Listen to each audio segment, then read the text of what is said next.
Welcome to Grow Your Wealth, the podcast where scaling a successful brand and your wellness go hand in hand. I'm Rena Goodwin, founder and CEO of Factor PR, a top beauty, health, and wellness PR studio, and I'm here to help you work smarter, not harder. Each week, we'll talk branding, marketing, and business growth alongside real, practical insights from trailblazers who are building businesses without the burnout. If you're ready to grow your brand, protect your energy, and design a life you love, you are in the right place. Let's grow. Hey everyone, welcome back to Grow Your Wealth. You know that feeling when you're watching a really good TV show and you just want to kind of skip ahead to the finale? Like you just cannot wait to see what happens. You love the characters, you're invested in the outcome, and you just cannot wait to know how it ends, right? I do that, I'll admit it. I never do skip to the end though. I will say that. But here's what's interesting. When you actually get into the finale, like when the last episode ends and the screen goes dark, what stays with you usually isn't the resolution only. It's the journey. You reflect back on it. It's that moment that the characters almost gave up. It's the season when the plot twist changed everything. It's the in-between as well too, right? Think about the shows, think about the books, the stories that have actually moved you. Like even a memoir that you couldn't put down. What tends to make them unforgettable wasn't just the ending, okay? It was the struggle. It was the mess. It was the becoming.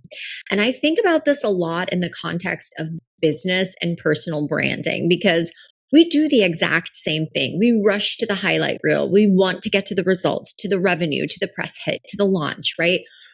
We would love to skip over the hard part. Like it's just filler material between where we started and where we're going. But in this episode, I want to challenge the notion of what if that struggle, it's not the filler. The struggle is actually the story.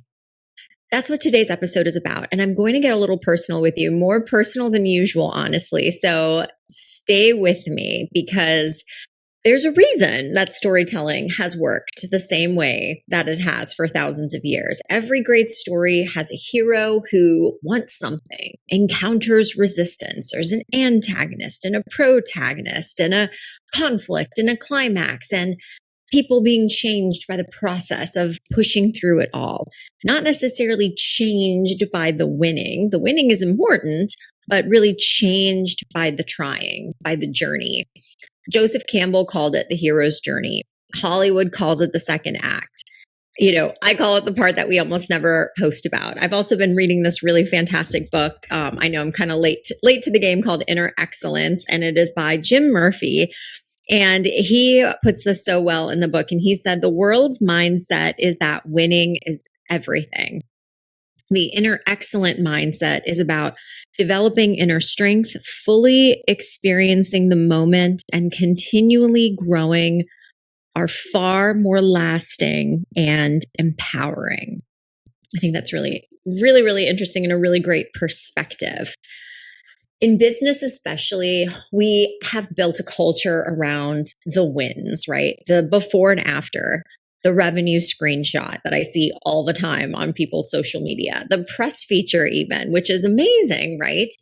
The sold out launch, incredible, right? These are things worth celebrating. They're things worth being proud about. So I will certainly not argue against that. But when we strip out the context and when we show up only at the finish line, we actually like rob other people, our clients, our friends, our family, our partners, our customers, our patients, whomever, of some of the most useful parts of our story, because that useful part or that teachable part, it really does live in the struggle. One of my favorite quotes is that you gain the wisdom that you have now from the times that you didn't have it, meaning chances are you had a moment where you didn't know what to do or you did something wrong and you learn from that moment, right? Just like an inner excellence. These are all teachable moments and that's where we grow, right? That is where we become the person that we are meant to be or want to be. It lives in these moments when we almost quit.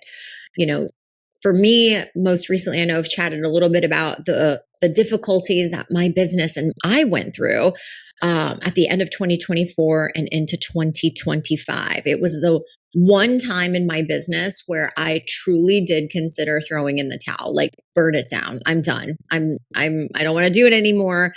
And I have to say, fast forward a little over a year later, and I could never have dreamed that my business would be where it is today in just a year, right? I've been thinking about this a lot lately, right? Because we're always just like one kind of more failure away from success, right? People that succeed just tend to not give up, right? Because you just never know when that next failure or the current failure that you're in is sort of like the last failure before you're over the hill, right? Something happened to me recently that really had me more deeply examine even how I share my story and how I want to also start to approach my clients and sharing their stories too. Because as a PR expert, I consider myself a skilled storyteller in getting my client stories picked up by the media, for example. And my clients always want to talk about what they want to be known for, which is important. And, take somebody like a doctor. They don't necessarily want to talk about like all the time they spent in residency and yada, yada, yada. I totally get that. Most people don't want to hear the thing that you expect, right? But what are the struggles that either maybe you have in your life or that you have helped others with? So even if you're sitting here today and you're like, my story is really not that interesting, chances are there's probably something interesting about that story that can be applied to what you're doing because it shaped you. Or if you're not comfortable with that, hopefully after I share my story here with you in just a minute, you'll feel more comfortable. But you can also use other people's stories, of course, with permission. And speaking of which, my story, I have been just recently surprised to find has been featured in a New York Times best-selling book as of recently. And I'm going to go into that here in just a moment. And what I've been thinking about since reflecting about seeing my personal and professional growth story featured in this book is that it wasn't featured because of my accomplishment. I was featured because of my struggle and how I was able to turn a struggle such as burnout in my business as something really powerful.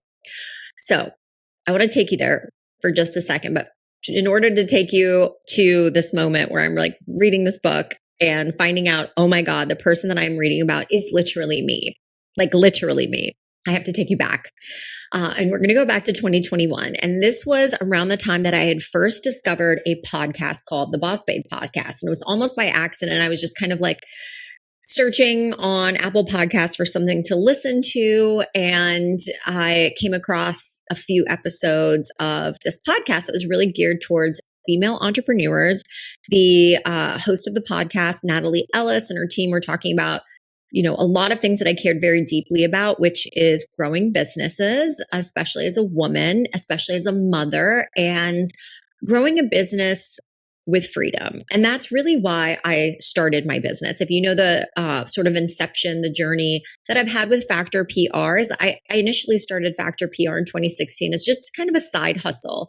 But it was after the birth of my first daughter, Simone, that I decided to take Factor PR from a side hustle to a full-time job, not because I wanted to work more, but because I thought at the time that entrepreneurship was a path to freedom and flexibility. I could make my own hours. I could take on the clients that I wanted. And for a long time, it was like that, right? I did have a lot of autonomy working in my business, but like a lot of entrepreneurs, I was also not just interested in freedom, but interested in growth. And sometimes those things don't work quite as hand in hand. And as I've alluded to on previous episodes of this podcast, and that I just kind of mentioned a moment ago, after about 7.5, 8 years of doing what I was doing at Factor PR, it was 2024, and I'll never forget that time where I was losing more clients than I was bringing in. And it was a very scary time because nothing had inherently changed. Our services hadn't changed. Our results weren't even changing. I would pretty much bet that a lot of it had to do with the impending election here in the United States. And, that always does funky things to the market. There's a lot of uncertainty, it doesn't even really matter who wins the election. Just election years tend to be a little bit volatile, as history tells us. But nevertheless, what I realized during that time period is I cannot rely on markets to build a sturdy, sustainable business. Every 4 years, there's going to be an election. And I don't know about you guys, but I am not in the business of crossing my fingers and hoping, that my business can withstand the blow. I knew that I had to figure out something in order to really kind of fight back and fight for my business. So fast forward to the fall of 2024, and I saw that the Bossbabe team was hosting a mastermind called Freedom Fast Track.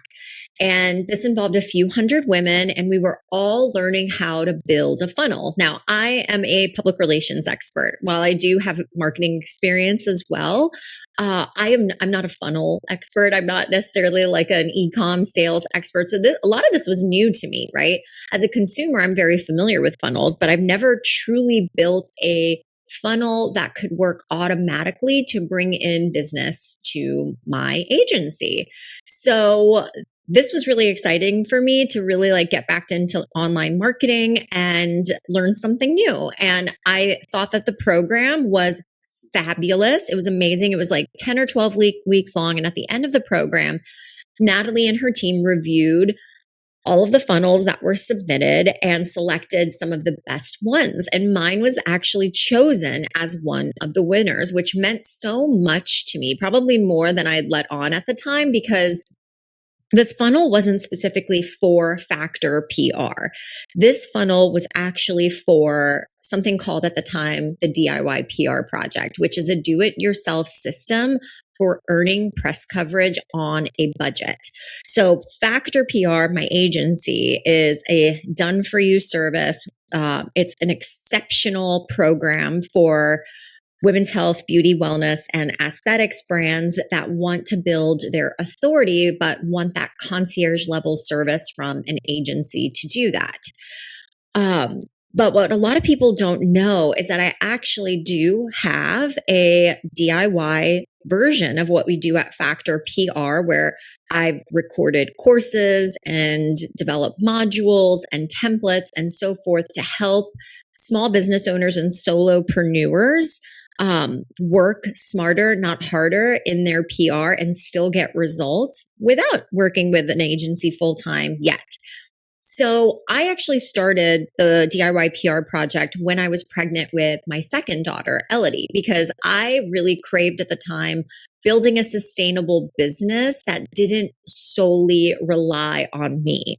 And what ended up happening, as so much does, is that I thought, this business, most of my time would be spent on sort of the DIY stuff, less on the agency stuff, and we'd kind of flip-flop the model, but that actually didn't end up happening. And the agency kept pulling me back in, which has been great. And, since this time period, Factor PR is scaling very, very well and is doing great. And I actually have now more time to reinvest back in my do it yourself program.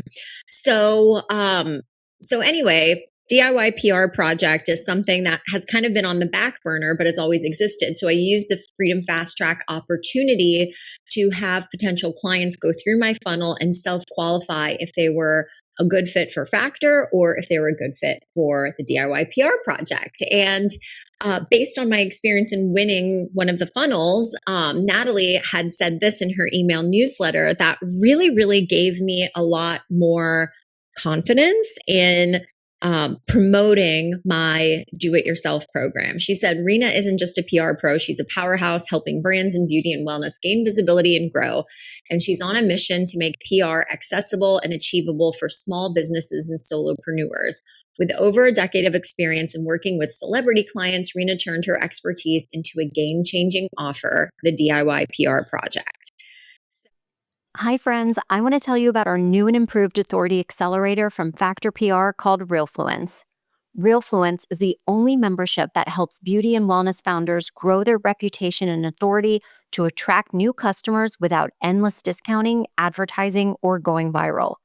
Inside, you'll learn how to get recognized for your product or your expertise, partner with other founders, and become the name people trust and talk about, all with the guidance and community to support you every step of the way.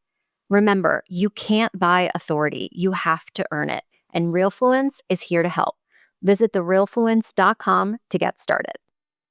So very, very cool stuff. And I absolutely love this program. Big fan of the Bossbabe community. Big fan of Natalie Ellis. Fast forward 18 months, life has happened as it does. And I just picked up this book that Natalie released this month. It's June 2026, called The Freedom-Based Business Method. I ordered it immediately because, again, big fan of the organization, big fan of Natalie, and of course, anything with the words freedom and business in the title, basically written for me. And if you've been listening to the Grow Your Wealth podcast for a while, you know that building a business without burnout is at the core of everything that we talk about here. How can we build smarter, not harder? So, guys, I crack open this book and it's like already got me whipped, right? Like the introduction is so raw. It's Natalie's experience with burnout after she has had her first daughter, Noemi. She's on the bathroom floor. She's like, how do I sustain a business? She actually quit her business at the time when she had a business partner.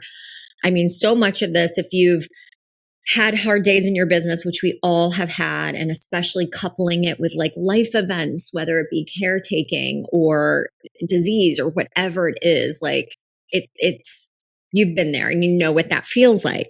But I just did not anticipate how much I would see myself in the pages of this book. And so I'm on chapter 1, page 1. Okay, we're really starting to get into the book. And this is what I read. My client, Anya, runs a PR agency. She described it as her first baby before her 2 real babies. It's a reflection of her creativity, passion, connection to brands she admired. But the truth she barely admitted to herself, let alone others, was that she'd left her cushy corporate 9-to-5 job 8 years ago to start her own business, only to end up working 24/7. Goes on, name on the door. She was landing clients, delivering results, saying yes to everything, but she was drowning. She spent years trying to balance showing up for her family, managing her business. It started to take a toll on her physically and emotionally. She began having pain in her neck and back that wouldn't go away, no matter how many massages, workouts, or stretches that she tried. She realized that the pain wasn't just physical, it was her body's way of telling her something deeper. She had developed an unhealthy dependency on her business. She was addicted to work. But as she watched her kids grow, she started asking hard questions. Who am I doing this for? Do I burn it all down? And it's a realization that many of us have come to eventually. I was shook when I was reading this. My name is obviously not Anya. My name is Rena, but I could not help but look at these pages in complete shock, thinking to myself, oh my God, this is me. Since we're here on the podcast, you can go back to episode 1 of the Grow Your Wealth podcast. It's called I Left My 9-to-5 to Work 24/7. And I think it's like episode number 7, where I talked about the physical pains of entrepreneurship, how burnout really led to chronic neck and back pain for me until I made the realization that my people pleasing and perfectionism and all of these things led to my burnout. I was finally able to break free of that chronic pain, but yet I still wasn't sure. I'm like, maybe there was someone else. I went to Claude even, and I asked like, who's this Anya lady? I have to have her on my show because she is just like me. So anyway, I keep reading. And of course I get to the end of chapter 1, and sure enough, the writing is on the wall, and she goes back to Anya, and she said that all of this led to her creating a new program called the DIY PR Project. It's a program for brands that don't have the budget for traditional PR, but still deserve access to life-changing media coverage. That is my business. So I reached out to Natalie on Instagram. I thanked her for featuring my story. And I just asked her, I'm like, Anya's me, right? And she was like, it is. Your story really stuck with me. And so thank you, Natalie, for just, giving for, kudos to you for giving yourself the space for people to learn from you. And thank you for giving me the space to also, share my story with your audience as well, too. And what I realized through all of this is like my story was not featured in a New York Times bestselling book because I had won something. I had done something amazing. My story was featured because of the struggle, because of something that I have lived experience with, that I have overcome. That was the headline, essentially, right? It's not a big deal. Like lots of PR people deal with burnout. Lots of people are in a business and they're hustling and they're struggling. The difference is that I've talked about it, right? It has shaped me with who I am to the point that when I see my story pictured in another book, I know it's me. It's undeniable that it's me, right? And if you know me, a lot of people are going to read this and have no idea it's me, but like if you know me, then this is Rena's story. And so what I want to use this opportunity for is to just remind us all that our struggle, while it feels really icky and hard in the moment, can be that moment of triumph, right? Later on down the line, right? I struggled so long for 11 years with chronic pain.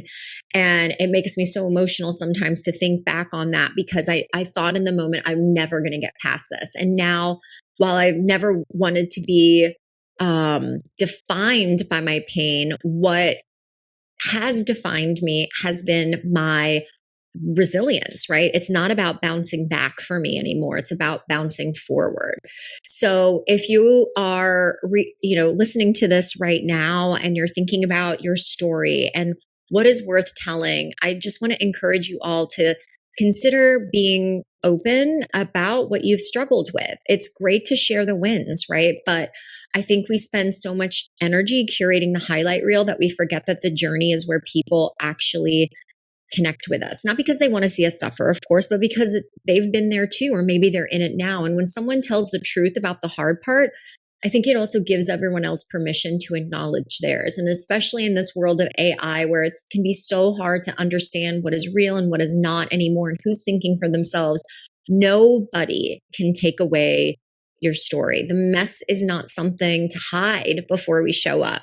Sometimes the mess is part of the reason that people trust you when they do. So what do you do with all of this? How do you take your struggle and turn it into something that builds your brand and your business? I have a few thoughts on this, and this can be just starting with your origin story, okay? The real origin story, not just the LinkedIn one, but the one that people don't necessarily know about.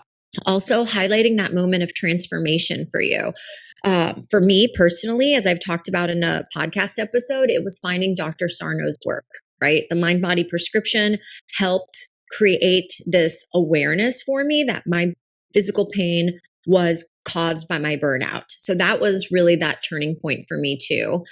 You can also use your story as a mirror, not just a megaphone. The goal isn't just to share it to be seen. It's to help the audiences see themselves and let it live across channels. It doesn't have to be in a book necessarily yet, but it can be peppered in through your social strategy, through your PR strategy. And you don't have to wait until you're on the other side either, right? Like we're all in the middle of it. Share your story, share the struggles like in real time can be a really, really powerful way of bringing in new audiences and like seeing a great TV show or reading a great memoir, having them stick with you until the end of the struggle to see how things shake out and maybe even help you along the way too.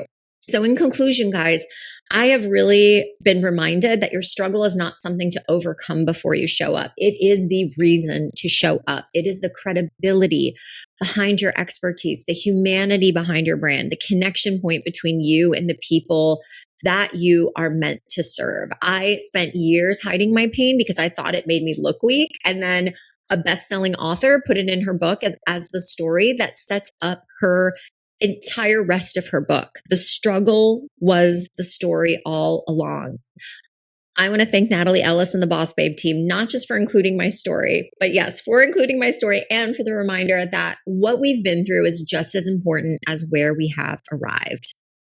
And speaking of where we've arrived, I want to share a little update with you that feels very fitting for this episode. So the DIY PR project has officially merged with Realfluence, and this is a brand new platform. You can head to the realfluence.com.